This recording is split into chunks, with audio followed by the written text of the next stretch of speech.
and then you wanted to scale that, wanted to bring other people on board with you. So Yeah. take us through that journey now. So over the time I've been practicing, I also started a partnership with a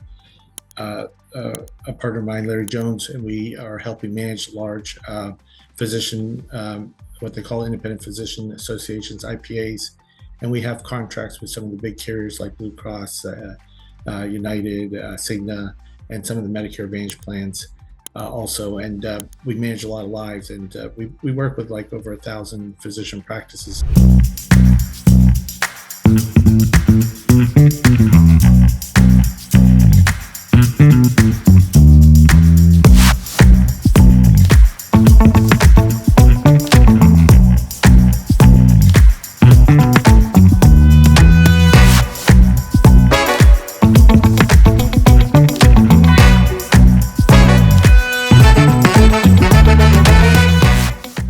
Welcome back to the Wealth Vibe Show, where we go beyond money to explore what it really means to create, protect, and expand wealth mentally, spiritually, and financially. Today's conversation is especially powerful for every professional who's ever asked, is there more to my career than just working harder? I do ask that question myself all the time, Dr. Goyal. And today, our special guest is Dr. Goyal. He's a living proof that there absolutely is something else beyond what we do daily. So, Dr. Goyal, welcome to the Wealth Wife Show. Oh, thank you, thank you. I really appreciate it. Greatly enjoy being part of this. Thank you so much. Little bit about Dr. Goyal. He's highly respected radiologist, entrepreneur, and visionary healthcare leader with over 25 years in private medical practice. He is the founder of the Diagnostic Radiology Center of the Treasure Coast in Florida and the chairman and chief medical officer of independent healthcare partners, where he's transforming how physicians build wealth through innovation and ownership. But beyond his impressive titles, what makes Dr. Goyal's story so inspiring is how he has turned the business of medicine into a long term wealth building strategy, one that empowers physicians to own, not just practice only. So that's what we're going to learn from him today. So title of the episode is From Medicine to Multiplying Wealth: How Physicians Can Build Legacy Through Medical Practice Ownership. So whether you're a healthcare professional or investor or simply someone who's curious about building scalable wealth through systems and purpose, this conversation will give you a whole new perspective on how financial freedom can be achieved even within the most traditional professions. So, Dr. Goyal, let's go way back. When you started in the private practice, about 2 decades ago or more, right? Tell us that moment when you realize that medical practice isn't just to be a business; it could also be a real estate investment. So, what sparked that awareness? Let's start from there. Yeah, so like so many, I graduated and finished my training with a lot of debt. So I worked for a couple of years, but I clearly recognized that starting my own practice was what I wanted to do. In radiology, it's a little bit more a challenge because there's a lot of investment in both the equipment and the build out of the space and the special needs of the equipment for that space. So I knew that I wanted to do that, and the real benefit of looking at both building your practice but also owning real estate is you have many advantages. You control the space, you control the asset, you also build wealth and you create equity, but also you have the ability to essentially take what you're going to be doing, which is practicing medicine in the space, and making it part of your portfolio so that it adds to your overall wealth. And it's on the positive balance sheet instead of just an expense. And then there's also some very significant tax advantages if you're depending on how you arrange it and stuff in the given year. There's different depreciation things that you can take in account, and all those things help increase the value of the practice, but also the value of your overall wealth, which is very good in our situation with more than one location. So you're able to be the owner occupied. It's actually one of the best places to be when you're actually asking for any type of commercial loan. Also, banks are very eager to do that for I think any profession, but I know medicine because that's what I'm in. Physician owned practices with real estate.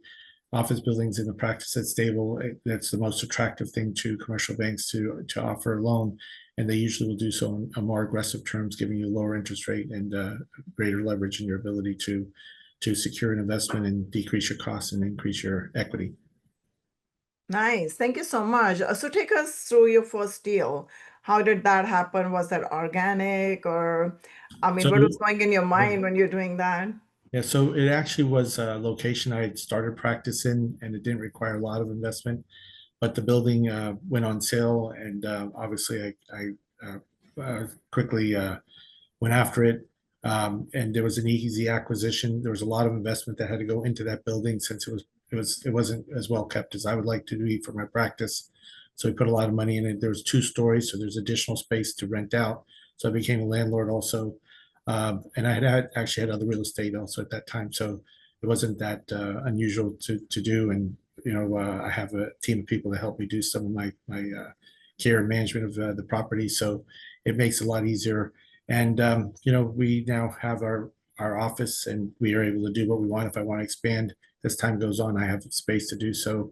And if I want to rent it out, I have the ability to rent it out. And so it was a great acquisition. And then the second office was a acquisition straight out. It just so happened to be at the time when the market was in flux, and there was a good purchase. And of course, I jumped on it, and I knew it was a great location to put the practice. Obviously, once again, it required a significant. The investment in the building was more than the cost of the building because of the equipment and the build out. But long term, it's been great. I purchased that over a decade ago, and it's appreciated well, but created a significant amount of equity in doing so also. So was that like a light bulb moment all of a sudden for you? You know, uh, I think just generically, you kind of get to learn that real estate's a good investment. You hear so much, you look into it. Obviously, everybody has, or at least most people have their home. So, you have an investment in home, but you start to realize there's so much more. And as you start to, I did it early in my career, as you start to look at the commercial real estate, and I also, purchased some land lots because where I am in Florida was growing. And at that time, the lots were relatively inexpensive, and it turned out to be a very good investment also. So between those type of things, you start to realize the benefits and the potential. And if you manage, it's a lot about management. You got to really manage the properties well because you got to not only buy them but manage them well. All the things you need. And if you're lucky enough to have the right people in place to help you do it, it's very doable to do. And in the long term, clearly they've been great investments. Interesting. So take us through that journey now. This first investment happened, organic, I would say. And then the second, kind of a light bulb moment. Okay, this way I can multiply the wealth too. So when did you think, okay, this could be a really strong wealth building strategy? And then you wanted to scale that, wanted to bring other people on board with you. So Yeah. take us through that journey now. So over the time I've been practicing, I also started a partnership uh, a partner of mine, Larry Jones, and we are helping manage large physician, what they call independent physician associations, IPAs, and we have contracts with some of the big carriers like Blue Cross, United, Cigna, and some of the Medicare Advantage plans also. And we manage a lot of lives, and we work with like over 1,000 physician practices. Is over the time, you get to see all the different types of practices and how people practice and what the best things are that help practice internally work well, but also help create wealth for the physician. And we've been talking to our physicians and learning from them, but also educating them on what they can do.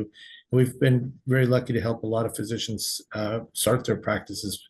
They've been employed at a hospital system or a PE firm or something else, or just somewhere else, and they want to now start their own practice.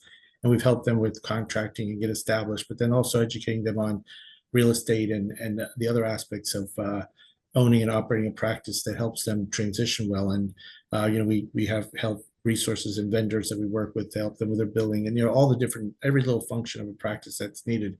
And we even have group purchasing power so that we can help reduce some of their costs and things. But when we talk to physicians, and it could apply to any profession, but since we're in the medical field with physicians of all different specialties, we try to help guide them and educate them on the benefits of looking at a location, starting the practice, and acquiring the office space either before or afterwards once their practice is established, so that they can have that long-term growth. Because usually a practice is in place for, like I said, I've been in practice 20 some years, so they're in their, once you start practice, usually not moving and changing locations or practices very often. You may grow like we have, and we're actually looking at a few other locations to grow at too, but you're usually not going to just leave one location, go somewhere else.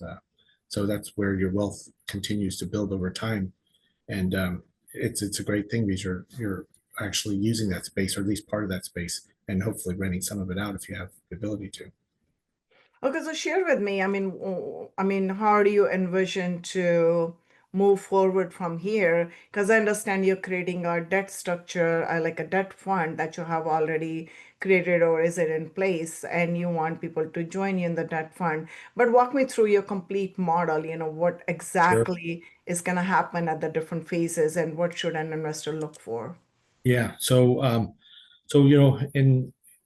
in practicing medicine, we also like to do something that's beneficial to communities. And so we're always looking out to try to enhance not only our ability to increase our wealth and provide for the community, but also help support our other providers and physicians and nurse practitioners who are working with us. So what we did is I teamed up with one of the other with another partner, Dr. Raghav Mahindra, and we created Grace Capital LLC fund. And what we're doing is we're looking to start practices, especially internal medicine, geriatric practices in rural areas. And the benefit to this is there's just such a, unfortunately, underserved areas where there's just not, there's a physician shortage, and they just don't have the ability to bring in enough providers to care for the community and the elderly population in those communities. And sometimes physicians are retiring or leaving, and they're just not able to bring anyone else in. And the hospitals in these rural communities are usually hurting too, so they don't have the resources, ability to do that also. So we've identified so many locations that would be. We're concentrating on states of Florida, Texas, Arizona, and Oklahoma right now, but we'll be expanding from that easily. And we have the infrastructure. So one of the things that I've been able to do with my partners is we have significant infrastructure, as was mentioned before, to make sure that we have the ability to establish a practice and make it work. And what we know from our knowledge and experience over the many years and years and decades of working with physicians is that we know how to optimize the revenue stream, optimize the physician's work so that they spend less time. There's actually a statistic, I don't know if this is was quoted to me once, that for every hour or so a physician spends actually seeing a patient face to face, they spend almost 2 hours actually doing administrative things. So we've been able to use technology, scribes, AI, all types of different ways, and integrate it into our workflow for physician practices so that they are actually able to enjoy their time working and seeing patients, seeing them and spending that time really talking to the patient and going through the things the patient needs, and have others who are obviously always under the physician as far as the physician will have the final sign off of everything after they review it, but they will do the vast majority of the administrative work. And then what we've also done is we know exactly which ancillary services we can bring into a practice easily to increase the revenue, therefore making the practice stronger. Unfortunately, most medical practices, the margins they work on is very low. So you have to know how to optimize it so that you can create a much better work-life balance for the physician and the nurse practitioners and the staff, great satisfaction by the patients, but also increase the revenue so it's a much more stable, strong practice. And that's the model we have, and we've already proven it from the practices that we work with or that we actually have our own. So when you do that, you actually can increase the revenue and increase the ability to increase the salary of the physician. And so I know this is a long answer, but the debt structure what we created is the reason we did it is because we want to be able to give that physician who otherwise would be struggling to try to start their own practice the ability to do so in a turnkey fashion. So we will take on the responsibility of managing the practice and acquiring it and staffing and everything else. And we will stay with the physician, giving them a great opportunity to practice in the community, have their family there, have a great work-life balance, but also have a very strong income stream, more than they would in some type of hospital system or somewhere else. And also then, because it's a debt structure, debt offering is what we do is the way we exit the investor. We give them a great return if they're with us for, it's a short-term thing. It's only 2 or 3 years, so it's not a long hold. They get interest paid quarterly, and the first 9 months it's just accrued, so we can allow the practice to to essentially get up and running and have the revenue stream.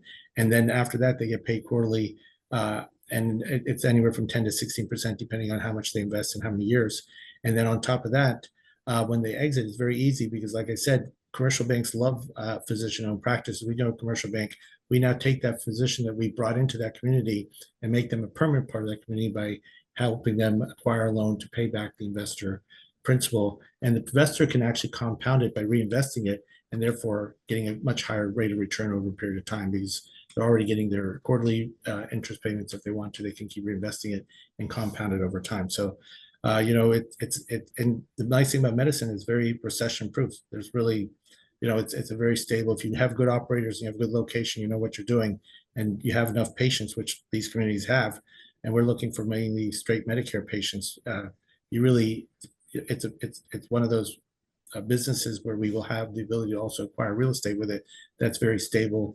Like I said, very recession proof, and gives the investor a great opportunity, gives the physician that we bring into the community a great opportunity, gives obviously the patients in the community something that's valuable. So it's something that has some societal good also. Okay, first of all, thank you for sharing this and kudos for this idea in action. I call it an idea in action because you're already implementing this. So kudos for that. And thanks for, doing this because it's the, I would say, most needed place where people need to be. And I just wanted to break it down, all the information that you shared with I us. went too long. But that's okay. Let's break it down a little bit over here. So the way I understand is you are, is it something like you're becoming a management company for the medical practice because you're going to be giving them maybe, for example, the EQRP system or the PMS system, like complete kind of in and out kind of, or the whole support to the physician so they can only focus on the patients, right? That's what the idea is over here. I would like you to elaborate that. Yeah, Minky, that's actually correct. So we will be the management arm, and initially we'll be the operators and owners also. We want to make sure we choose the location correctly, we staff it properly, we get the practice up and going, we attract the patients, which we know that there's so many in the community already that need a doctor. Right now there's some states that even allow nurse practitioners to practice pretty much as a physician in their states. Florida happens to be one, Arizona happens to be one. I think Texas has a lot of liberal abilities for nurse practitioners to practice medicine, and I don't have nothing against that. But statistically, we have seen that patients, anywhere from, depending on the practice, I say this, it's a very wide range, but 20 to 70% of the patients would prefer to go to a practice where there's a physician present. And so we know that we walk in these communities, we can start a practice and attract more than enough patients to make that practice busy.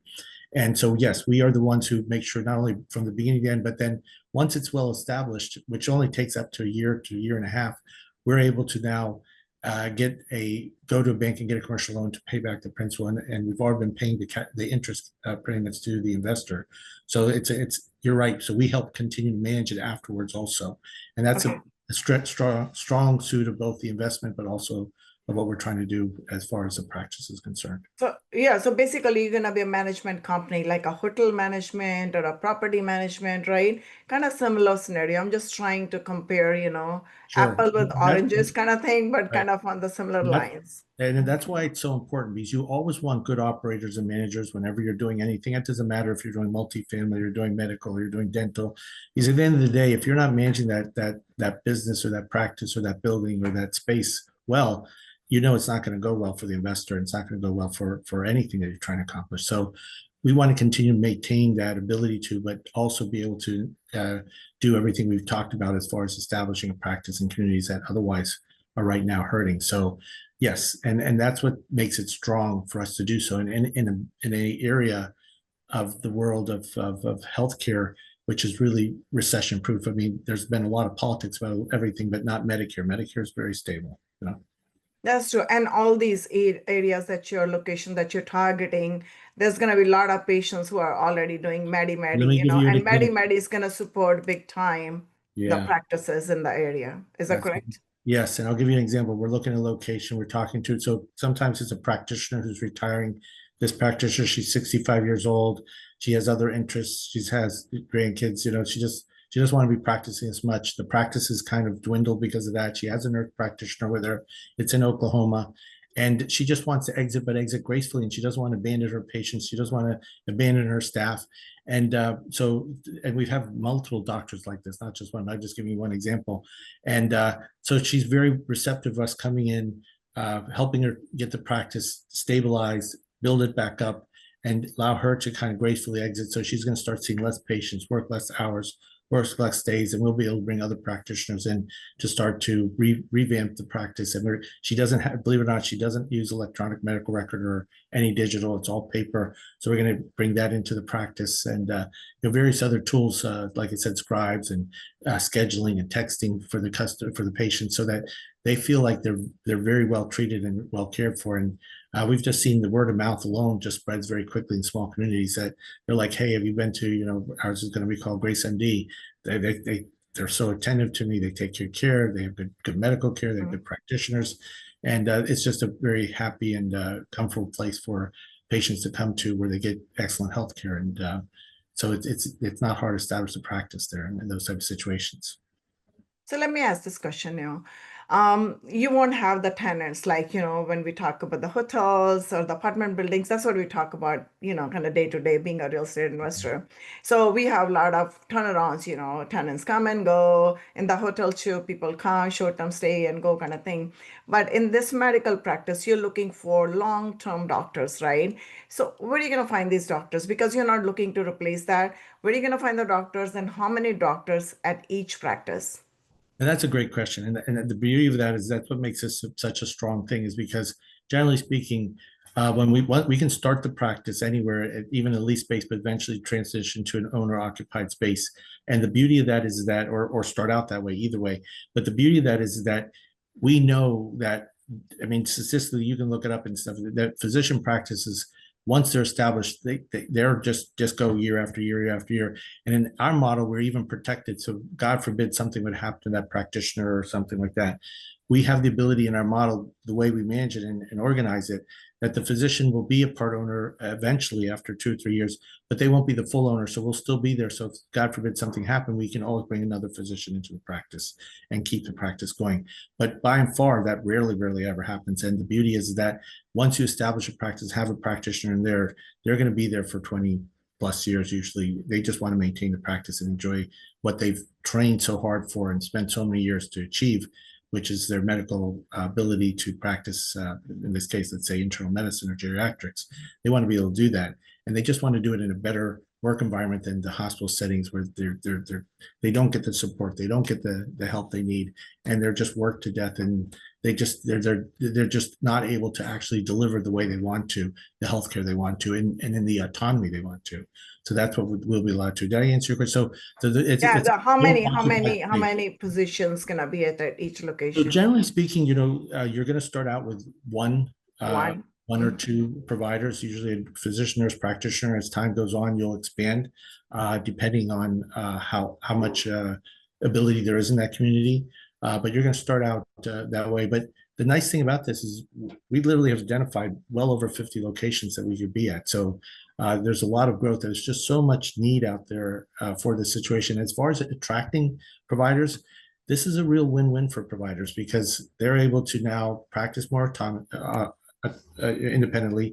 They're able to have more control over what goes on. They don't have the burdens or the frustrations or the fears of the risk of starting a practice. They have really experienced operators and physicians ready to hold their hand and make sure the practice gets established, and that we're not going to leave them. We're going to stay with them afterwards so that the practice continues. And by and far, so their income compared to where they're working now in a hospital setting or in a private equity type of practice where they're really run down, is actually better work-life balance, because of the way we put all the tools and scribes and technology in place, and actually a higher income, because we also add additional revenue streams by making them more efficient and not spending more time in the practice, actually less time, and also adding other streams of income, such as some of the ancillary services. And these are tests and things that are ordered routinely on patients. And they're just, unfortunately, they're sent out of the practice elsewhere to get tested and done, which is just lost revenue to the practice. So if you can do good healthcare and bring it into the practice, provide high quality care, it adds revenue. Patients actually like to come to their practice to get certain things done versus going somewhere else to get it done. So it's a win for both patients and the practice.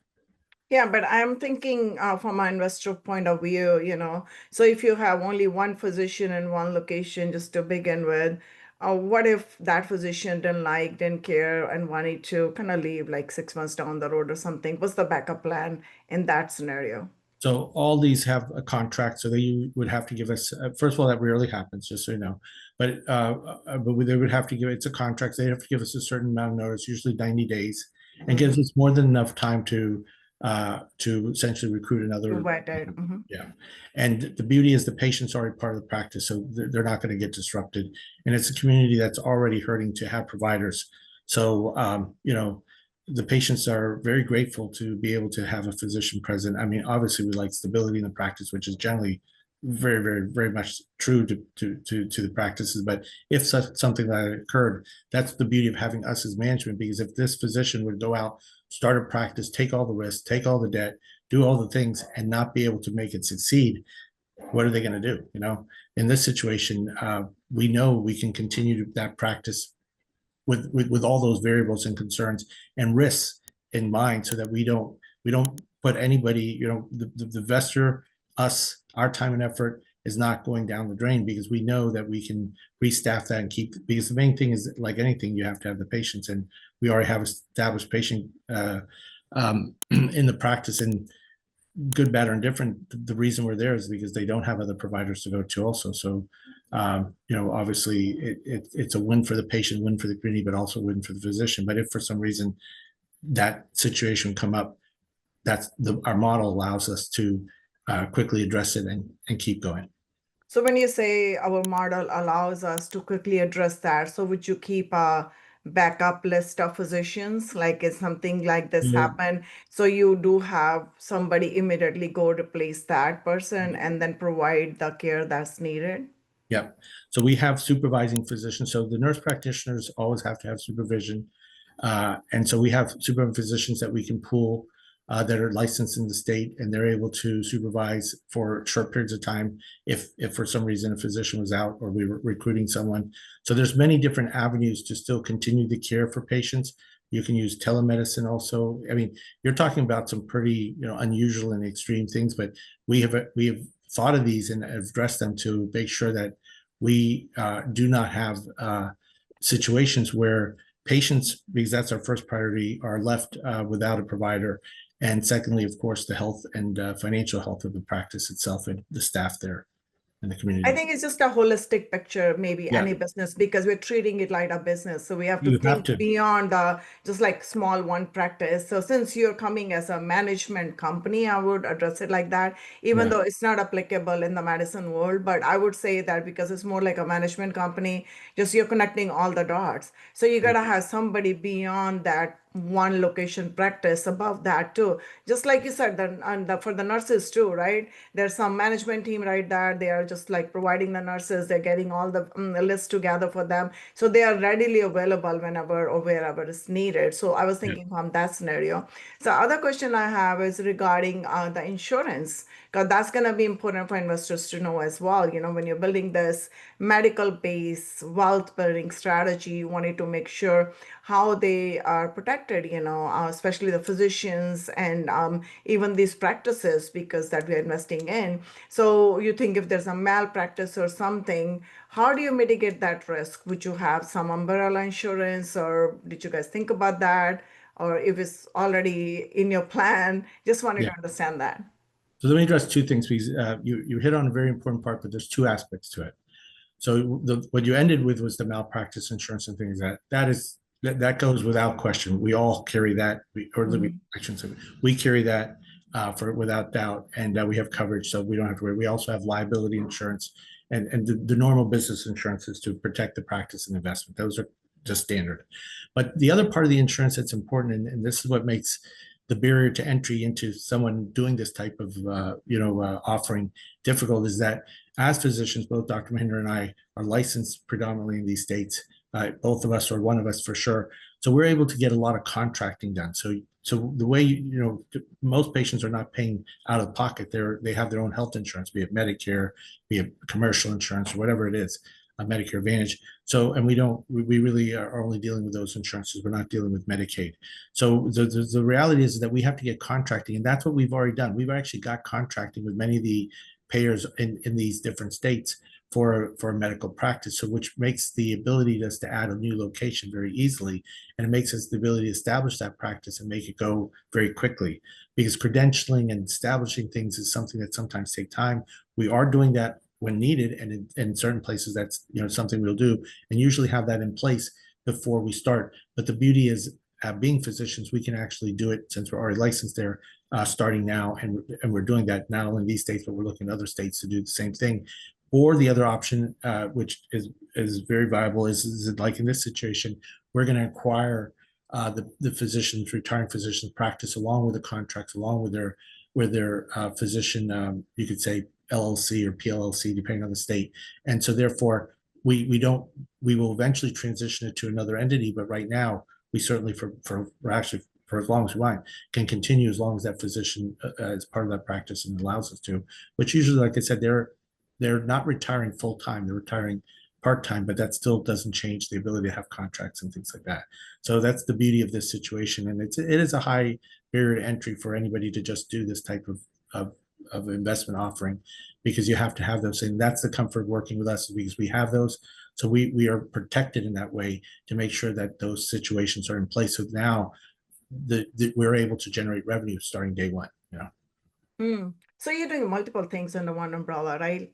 Correct me if I'm wrong. The way I understand is, so you're getting the practices, just the practice only, not the real estate, but there's a real estate piece as well that you can acquire at a later date if it's not available day one. And if there's availability, you're going to do that as well. And then the other thing that you mentioned is acquiring the existing practices. If somebody's retiring or somebody just wanting to kind of wind down everything, whatever they're doing, just taking over that LLC or their PLLC, whatever their structure is, and maybe rename it, rebrand it under your umbrella, right? So you're still gonna be the sole proprietor of the whole thing, doing multiple things underneath that. So one question comes to my mind, because the way you're structuring is you're doing the debt offering, right? Debt offering means, and again, correct me if I'm wrong, you wanted to raise the capital upfront as a debt fund, and then you wanted to pay the interest to the investors. And 2 to 3 years down the road, you wanted to go to the agency, right? When you move to the agency, you wanted to return the money back to the investors, right? So the question one is why you thought this is more viable structure for you than the equity. Yeah, and that's a great question, and it's a very important question. So we're trying to attract some very highly qualified people to these communities to relocate and reestablish their whole life. And Mm-hmm. that's the problem with the present model with private equity and hospital systems. All they do is they essentially get an employment contract somewhere. They're not really able to have the ability to be part of their own practice and be part of a practice that they're at least part owners in, and partly going to be able to achieve something. So to really attract that type of high level of skilled person with the experience and the education, we have to be able to offer them something more than just simply what's presently out there, which is, hey, here's a job offering, and you want to come work here. That's not going to work. And so what makes this investment and the debt offering so much more stable, and makes it, in a business, you could say, or a way of practicing, which is essentially recession proof. I've been practicing 25 years, and I can tell you, uh, it stays stable. Mm-hmm. So the beauty of that is that we want to be able to offer that physician something so that they will be truly established and stay in a concrete place, and be able to make this offering work for both the investors, the physician or nurse practitioner providers we bring in, and the patients in the community. And that's why there's some social good to it also, but it's really a solid plan. But it's most important that we have to be able to attract the highly skilled, experienced professional physician, nurse practitioner to that community. And this is the model that is most solidly going to be able to do that in a way that doesn't create any type of ability or concern on that provider to come and really uproot their whole life to come to that community and be there long term, because they're getting something that is they're getting that first 2 to 3 years that they're spending on behalf of helping make sure the investor is solid and stable and able to get their capital back and get I think a very healthy return. I mean, as you know, right now, if you have your money sitting in some type of just interest rate fund or money market, you're not getting much. And definitely there's other investments out there, but I have quite a few friends who've been in real estate, multifamily, and it's not all been perfect for them in the last couple of years. It's been up and down. I have some that actually lost capital. It's not like they've all. So to have an investment where you get a That very is always risk. yeah, Yeah. and if you get a very strong return and you can see the potential and the reality of how well structured it is and the operators and people are experienced, and you got something that you can feel comfortable. I don't expect anybody who has a large portfolio to say, hey, I'm going to put all my money into this part, but here's a portion, because you want to diversify your investments, and you always you may have some others that have more risk to it. This one, I think, has a lot more stability to it, and but much more solid outcome, and in a way to create a debt fund that truly gives the investor, I think, a lot more peace of mind. Okay, thank you for that. And part two of the question regarding the debt, I understand why you wanted to go the debt structure. And I kind of understand a little bit, but I wanted to go a little bit deeper on that. So I assume that you're acquiring the existing practices. So we are hoping there's going to be some income day one, because any physician who's going to come in, they're going to be looking for some kind of salary or some kind of return for their services that they're providing, number one.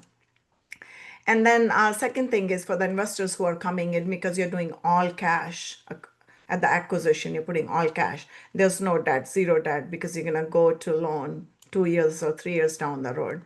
And all cash, there's no hanging sword on the interest or anything like that. No that expenses, but there are expenses going to be, which I wanted to ask you the question to what percentage the expenses going to be, or the cost is going to be there for you.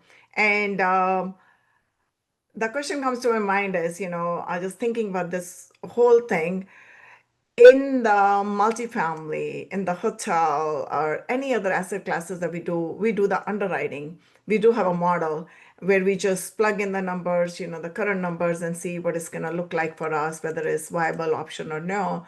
So in your scenario, do you have something like similar to that, the underwriting that you're using the tool to evaluate, that you'll be able to give the returns or stabilize by month 9 and start giving the return to the investors? So if you can walk us through that.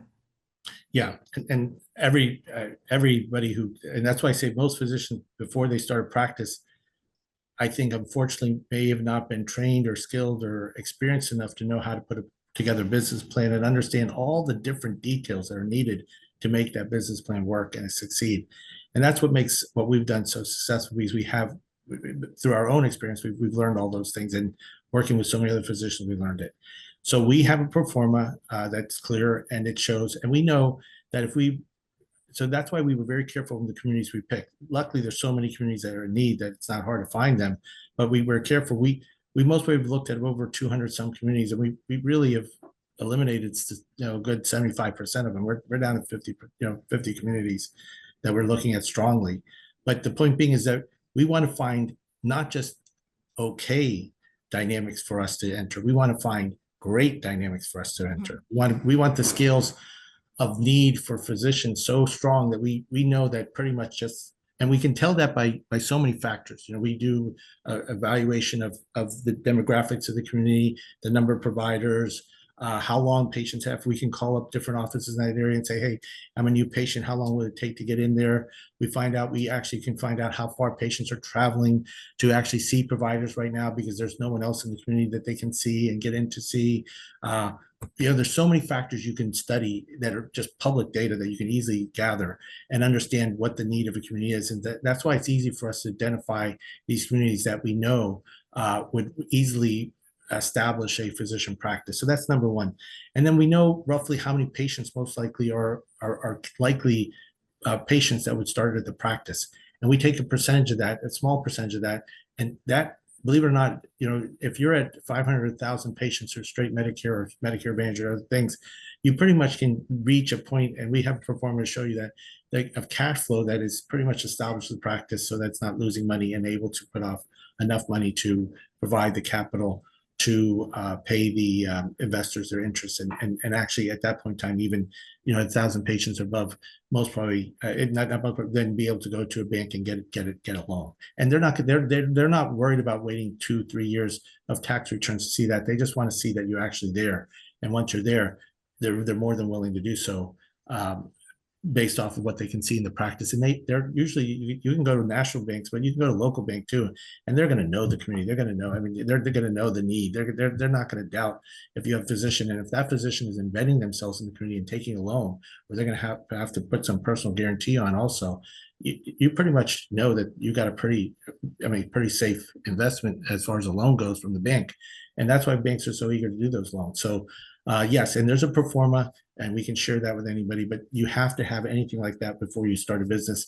And what you also need to look at is the operators, and know that they have the ability, experience, knowledge, and expertise to deliver on it, because that's critical. And that's why there's two of us, to kind of make sure that we're always available and always able to answer any investor questions, but also make sure that the operations are running very smoothly. And over our years, we built a very strong teams of people to execute that, to make sure every function between credentialing, billing, office staff, the electronic records, the scribes, now we're using a texting service and an AI service to help us, even field phone calls and respond to patients. I mean, there's just a wealth of vendors and tools that we put in, and That's true. we've done it at a lower cost. So we're actually able to do it at a lower cost than what a lot of other people are able to do it. Once again, adding value to the practice, making sure the investors feels very secure in their investment and the return. And if they want to, they can, continue to invest or compound it if they want to for higher returns. And the main thing they have to assess is, do they feel that that's those things that I've said are accurate? Because if it is, like I said, you can compare to other investments. There's always the investment that's going to give you some great return, but if you average it out, you know this, if you look at any investor over any significant period of time, average out their wins and losses, they're all not at 30%, per year. No one's doing that. But That's true. yeah, so when if we're offering, 10 to 16, depending on the amount of money and how many years you want it, it's a pretty strong investment for someone, and they can do that. I mean, like I said, there's just so many opportunities. We plan to be able to open up practices. We're not going to do 100 at one time, but we can continue to be opening up practices. Okay, let me ask you this question then over here. So when an investor is doing a due diligence on your deals, what are some of the things that they should be looking for? What could be like one or two red flags that they should be paying attention to? Yeah, in this situation, I've thought about that a lot. I'm glad you asked that question. And the people we've talked to, some of the things that they ask is they really want to know and get to know, I think, both Dr. Mahinder and myself, and they want to really spend a little time with us to understand who we are, why we're passionate about this, how we feel strongly as to how this will succeed, and what safeguards. A lot of what you've asked on this interview, but also go more in depth if they have any other questions, any concerns. And then we can show them the locations we've already been at, and how it succeeded, and what is curved up, so that they can kind of get a feel for, hey, I now understand. I can actually see what's happened. I can see what happened as far as that location and how you're able to succeed. It's a lot of work. I mean, they need to understand there's a lot of work for the operators to do. But if you know what you're doing and you have the right teams of people in place, it's very possible to do, because like anything, if you have enough customers and you have ability to get paid for the services you provide, which both of these are true, then, and you just can execute well, it's a pretty solid business plan. Yeah, execution is the key right here, like that's why I was saying idea in action earlier, because everybody has tons of idea and the execution is the key. And if the execution is seamless, things ought to happen, that's the most. That's why I think, to answer your question, the red flags they're going to look for is if they don't feel comfortable with us, then that's a big red trust, flag. basically, the Well, not trust. only the trust, but also to understand what experience and The vision is we right. bring to the table to achieve these things, and we can actually fly them to a practice so they can come out and see it, or we can zoom them in and show them. But the point being is they really need to understand the nitty gritty. It's like, I don't think many people do this, but when you're investing in a multifamily thing, you get all the pitch decks, you get all this stuff. I don't know how many investors actually go visit the site, but the point being is that in this situation, we can do the same type of thing. We can kind of show them the thing and then show them the performance, show them what's happened in that practice so they can actually understand what we've said, how it actually happened, and why we feel very comfortable that their money will be, well taken care of when they invest as we go to this new location. Because it's really repeating what we've already done, just at a new site, but with the same dynamics. And that's what the expertise, and that's where the operators, we have to know where we're going, why there's a need there, and that there's a strong enough need with the right patient population, the right insurance payer mix to make that practice successful. So let me ask you one last question. I know we are way over time, but one last question I wanted to ask you that's coming to my mind over and over again, so I cannot let it go. I have to ask you, with all this, technology in place, being AI, now this blockchain, and then, multiple things are, so many D apps are happening. A lot of things are happening at current as we speak. So where do you see the future of this medical office? Like real estate, people are going on the telehealth. My daughter, she does that too, the telehealth, whenever she gets a chance. And I see a lot of physicians that do that. So how that's gonna shift the medical field? What do you see? You think people are gonna be mostly remotely working, and then maybe it's a critical thing, then maybe somebody can fly out or then airlift them to the hospital or something. It could happen in the future. I'm just Yeah. putting my I'll tell you, it's a great question. We talk about it a lot nowadays. Right now, and I think very comfortably for the foreseeable future, technology is changing rapidly. All I can tell you is every AI that I've looked at, researched, and evaluated has its benefits, but also has its drawbacks. Every new technology, I think, can, if used properly, can enhance the practice, make us more efficient, more productive, but it also has concerns where you need a physician, you need a secretary, you need a front office person to oversee it, to make sure that if there's any errors or mistakes that we catch them, correct them, and address them. You don't want, at least I don't want, an AI diagnosing my diseases alone, because there's been so many examples where AI starts to hallucinate, starts to get diagnoses wrong. Obviously, you hear that story where this patient seeing 30 doctors and suddenly they went in through AI and suddenly they got this great diagnosis and everything was good, right? But the point being is that that's the exception, not the rule. We want, at least for me, I would like to go and see a practitioner, make sure that I have someone who's had the training, experience, and knowledge to make sure that they look at everything. Now, we have nothing. As a radiologist, we're using AI already in our practice. That's true. It, I it, know. it enhances our practice. It makes us more efficient. That's true. It makes it the quality of work we do better, and it makes us more productive. But it doesn't replace us. And I would caution anybody, at least for right now and foreseeable future, for that. And that's true no matter if it's just scribing or if it's answering phones. Like right now, I'm looking at the various features and people are using AI to help answer the phone and agents to use the phone. Well, that's okay, but eventually, sometimes you still need a live person to kind of handle certain things, and you still have to have that capacity. Same if you use the texting feature. So, technology is a great thing, and I embrace it. But I also know that you have to have, The especially human touch. in the healthcare field, you have to have safeguards. You don't want to trust just technology, at least not yet that I've seen, to do everything in healthcare and care for a patient from A to Z. And to answer your question, most patients still insist that they like to see their doctor in person. That's true. That's what I was alluding They to. don't want to do Yeah. telemedicine all the time, and they certainly don't want to have to be flown in a helicopter anywhere. That's like a real. That's true. So the point being is that so they would like to come in and see that, and that's why these communities are so strong for us, because they're underserved. They don't have enough primary care doctors or geriatric doctors there. They have large I mean, and these are not big communities. They're medium-sized communities, 50, 100,000 people or something like that. We're not talking about millions. We're not talking about Los Angeles or something. We're talking about smaller communities, sometimes, around that size. But there's still enough need there and just so few providers that they're great locations for a practice that can do very well in the right management, right operators, right technology, just combination of everything.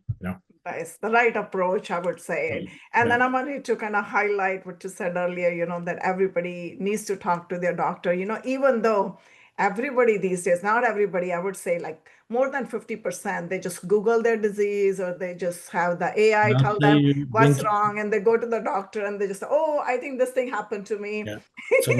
So my parents are now in their 80s, and Mm, they want to see their doctor. As you get mm, older, you may still. I mean, this generation, but maybe as they get older, will be much more savvy with technology. But at the end of the day, especially these elderly patients, if we've seen it statistically shown over and over again, they really would like to see the provider. that's true. I And agree. they want to see their doctor more than anything else. It's they have nothing against having nurse practitioners, and I'm a big fan of nurse practitioners and everything they provide. But I think you still need that extra uh, training, expertise, knowledge that a physician brings to supervise in those situations. Because there are times when you want to have someone who you can talk to if you don't have that depth of training and experience. And Thank that's you. Thank you. Thank you. Thank you. Thank you so much. Oh my God, we are way over time. I love to have you back. Maybe we should do a workshop together. But for sure. now, we're gonna move on to our rapid fire round. I'm gonna ask you five questions. You're gonna answer it in one word or one sentence only. Okay? Okay. You ready? Yeah. Favorite book or research? Let me say that again. Favorite book or resource on real estate investing? Oh, real estate investing.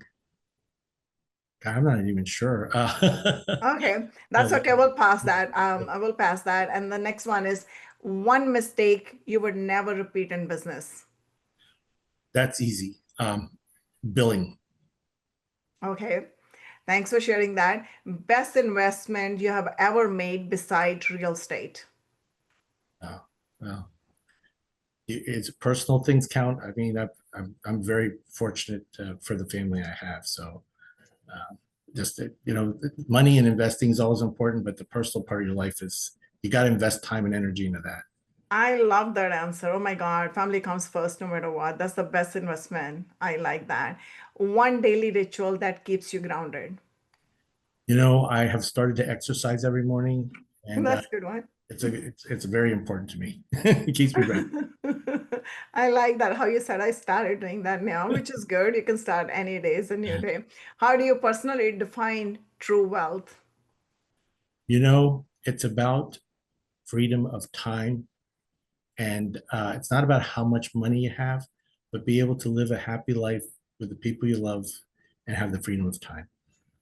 Okay, so let me ask you one final question since we skipped the first one. What is your wealth vibe today? I'm not sure what that means. What do you mean by that?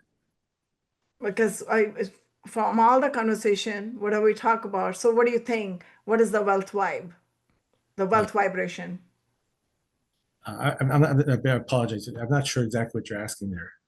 When you say that, what does that mean exactly? Like like how you tune into certain vibrations. So what is the wealth vibration that you would say I want you to tune into, or you recommend somebody, okay, this is the wealth vibration, you should tune in, and then you will get the peace or the freedom that you're looking for.